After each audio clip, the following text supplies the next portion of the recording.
Y por supuesto está aquí con nosotros Irene Moreno, bienvenida. Ay, Anita, pues feliz y qué interesante, fíjate, justo ayer conmemoramos el Día Internacional contra la Homofobia y todas las expresiones no heterosexuales, que bueno, es muy doloroso ver que todavía hay tantos prejuicios en contra de la diversidad. Y que también es una lucha de géneros, o sea, Finalmente, todo el tiempo, del género que tú elegiste, que tu decisión, tu mentalidad, tu psicología. Y a veces todo. ni siquiera son decisiones personales, lo sabemos, tiene que ver con algo que ya está inherente en el ser humano. Claro. Y bueno, cada quien finalmente decide si ejercerlo o no.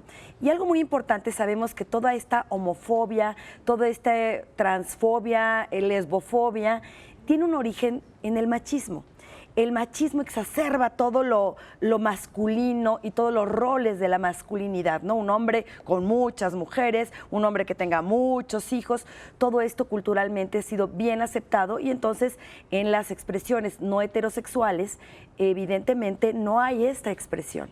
Entonces, bueno, pensamos, pobrecitas de nosotras las mujeres, ¿no? Que sufrimos en manos de estos que sufrimos en manos claro. del machismo, pero ¿qué estamos haciendo y cómo nos estamos comportando también las mujeres en el tema de género? Que quizá lo más importante saber es quién está educando a quién o cómo se está educando a para que suceda y sigan sucediendo este tipo de comportamientos en la sociedad. Totalmente.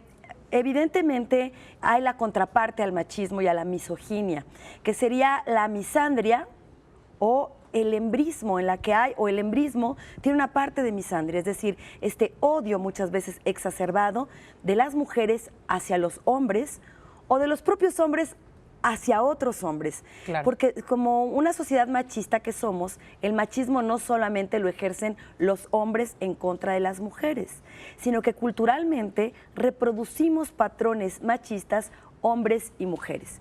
Pero ¿qué sucede? Viene la contraparte, ¿ok?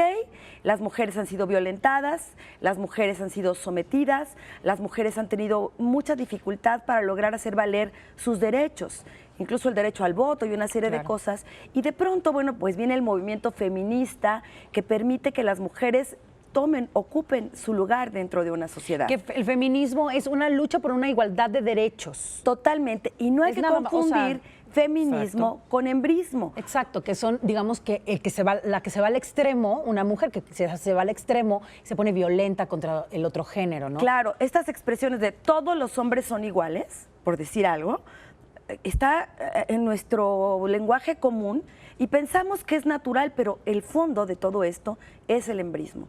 Todos los hombres son iguales, los hombres están incapacitados para, por ejemplo, cuidar a un bebé porque son insensibles. Todas estas ideas que parten también de un comportamiento machista, no podemos generalizarlas y entonces nos vamos al extremo del embrismo. Y muy importante, no confundir el embrismo con el feminismo. El feminismo es un movimiento que tiene toda la validez moral a nivel social porque es la manera en que las mujeres han reivindicado. Sin el feminismo, las mujeres no tendríamos derecho al voto. Sin el feminismo, tampoco habría este movimiento en pro de la igualdad de derechos, de la equidad de género. Entonces, no tenemos que tenerle miedo al feminismo, porque dicen, ay, todas las feministas odian a los hombres. No, si odian a los hombres, no son feministas. Exacto. Estamos hablando de embrismo. Tanto el machismo como el embrismo son lacras sociales. Cualquiera de estas dos actitudes, estas manifestaciones violentas en contra de un género u otro, perjudican, son altamente nocivas para una sociedad. Y ¿sabes qué? Lo más interesante es que parten del hogar. Hay toda una estructura social que permite que esto, digamos, permanezca. Pero nosotras como mamás y como papás educamos a hijas y a hijos para reproducir patrones machistas o hembristas. Exacto. O sea, volvemos al punto. El núcleo de cada sociedad es una familia. Entonces, cuando tú quieres escarbar un problema, escarbas en donde las familias y ves quién está formando a qué ser humano y por qué lo está formando de esa manera. Claro. ¿Dónde está ese problema? Y es un problema realmente importante, es un problema familiar, social. Las primeras etiquetas son en casa.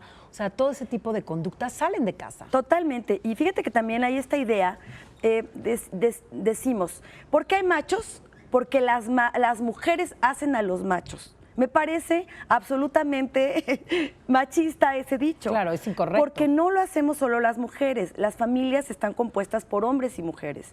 Esos hombres ausentes, esos hombres violentos, esos hombres que desaparecen, esos hombres que no se apegan emocionalmente, también están educando a esos hijos que se vuelven machos. Claro, ese que dice, no llore, mijito, no llore, porque no, llorar es para niñas. Claro, y entonces dicen, no, son las mamás las que hacen a los machos. No, somos la sociedad, y es papá y es mamá quien hacemos a los machos o a estas hembras hembristas o a estos hombres hembristas que de alguna manera, entonces decimos, como va nuestra contraparte, ahora vamos las mujeres, los hombres no sirven para nada, vemos que esta sociedad de hombres no ha servido para más que para violentar, y esta también es una idea equivocada. O sea, finalmente cuando caemos en algunos de estos ismos, nos estamos yendo a los extremos que son nocivos y que no nos permiten convivir, encontrando las diferencias. Hombres y mujeres no somos iguales. Hay, por supuesto, una parte biológica que nos hace diferentes y que nos permite, por ejemplo, ¿no?, a las mujeres parir, amamantar, pero también permite una sociedad mucho más equitativa, que un hombre pueda ser amoroso, que un hombre pueda, si bien no amamantar, sí darle la mamila al bebé, alimentar emocionalmente, acercarse afectivamente a sus hijas y a sus hijos. Muchas mujeres hembristas dicen, no, tú como hombre, ¿sabes qué? Quítate, yo soy la que voy a criar a mis hijos.